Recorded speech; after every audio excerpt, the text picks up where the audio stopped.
And we're live. Hi everyone, Drew Murray from D20 Advice, and today we are talking about the cosmology of the Taihun.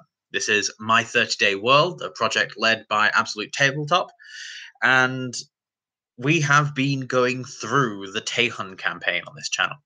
The Taihun campaign is a campaign world that we're making. That's what the whole project's about. So,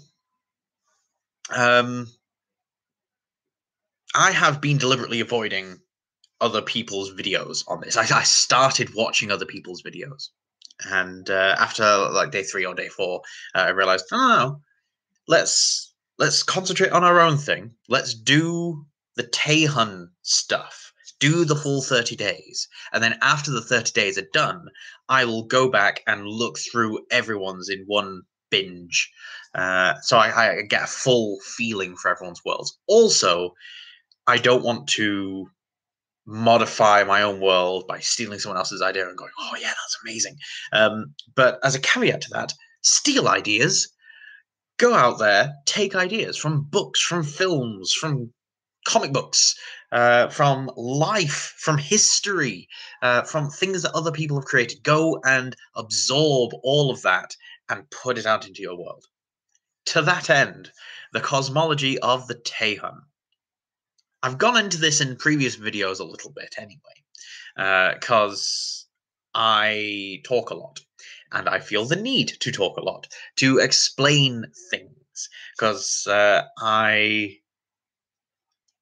not that great at improvising these videos, because the moment I come upon something that I've said that I think warrants an explanation, I then feel the need to go and explain that thing.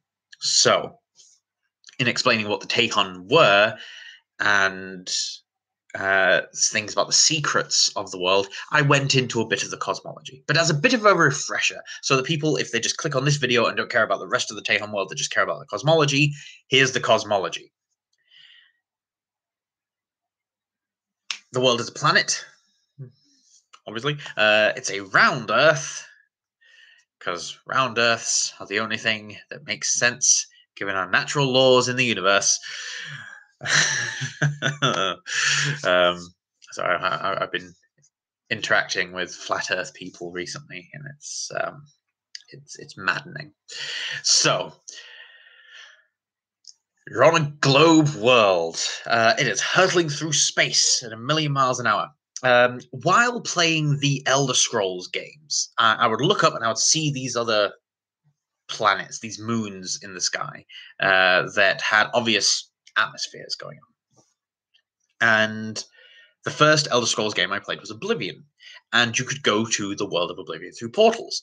And my immediate thought, which I've shared recently with people, and apparently it's not the common consensus, my theory was that Oblivion was just another of these worlds that you could see, that it was like a moon, that all the other realms of existence that were referred to, that the gods lived on and all that kind of thing, these were just other worlds.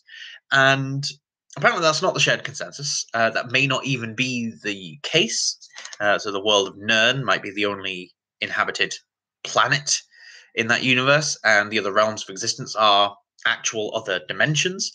The world of the Taihun is more like my original theory, where everything exists physically. It's our understanding that's warped. So people in the world of the Taihun, they have a belief of the cosmology. They understand the world to be a certain way. Different groups will have various different beliefs. The way that it actually is differs. The general belief and the consensus among the population is that, how best to put this? I suppose just quite plainly. The way that people understand the world is that it is a finite landscape. So the world that they're on, the landmass, and that other realms of existence are essentially the powers of other entities, just like warping and folding space. The local people don't obviously understand it to be that way, but the way they describe it, we'd understand it to be that way. They think that by going into a fairy glade and getting lost and finding yourself in a forest with weird trees that you couldn't find yourself to before, this is a completely different place that you're in, that you're no longer in the world. Whereas really you are. Space-time could very well have been warped, and in the case with the Fae, it usually is, but you are taken to a physical location in the world. You're physically somewhere. But the common people don't believe that. They believe that if you get taken by the fairies, you are taken to the fairy world. You are elsewhere. In reality, you could, with sufficiently advanced preparations or technology, you could get yourself to anywhere. The realm of fire is not a single realm. Any volcano is the plane of fire. Any deep ocean is the realm of water. Any sufficiently deep area, and that's where things like water elementals will reside, where you'll get things like krakens and other great beasts of the ocean, and they can occasionally transition to the shallower waters if they wanted to, and they have the ability to survive that sort of thing.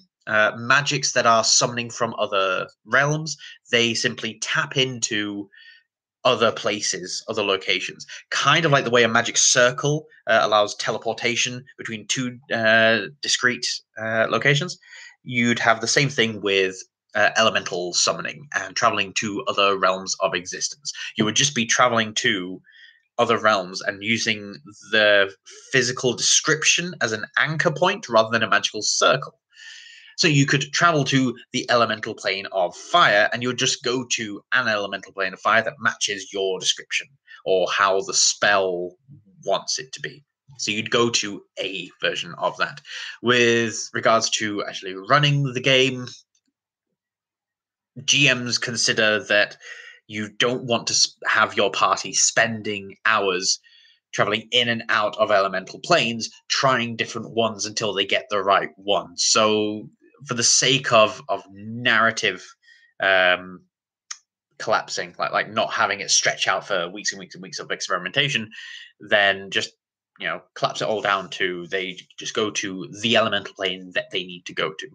The exceptions to that would be if they need to locate something that's lost or someone, and traveling to different areas of those elemental planes is required. In which case, I would allow putting in teleportation gates between different elemental planes set up by the intelligent forces there, much like how the druids set up ley line portals. They have these stone arches that they can just teleport and zip around the rest of the world. The other civilizations in the other elemental planes will have set up a similar thing. So you'd have rings of fire set up inside volcanoes that you could just go through, and you end up in another volcano. It's a network. Elemental plane of water would just be like underwater trenches. Elemental plane of air is just sufficiently high up in the atmosphere.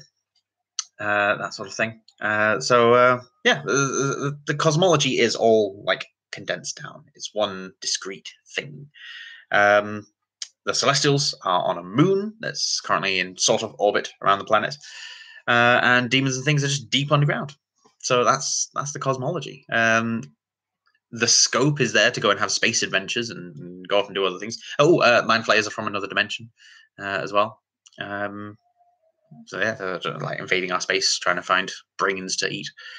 But yeah, so the cosmology is mostly barren. It's all localized on this one planet.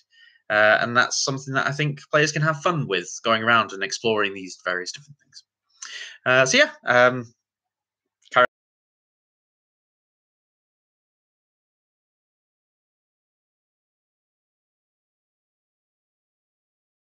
have fun with the My 30 Day World project, and go and check out the Kickstarter by Absolute Tabletop, because it's really cool. Bye!